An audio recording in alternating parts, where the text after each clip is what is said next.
Hello, in front of me I've got XREAL Air 2. In this video I'll show you how to install prescription glasses.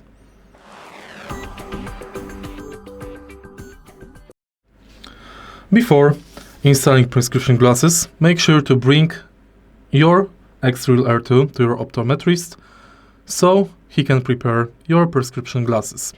Next, remove NosePads. And now, as shown on the instruction,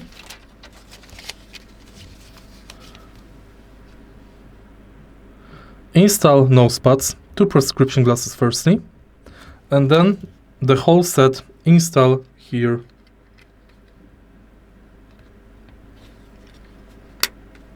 And it's done. If you find this video helpful, please leave like, comment and subscribe.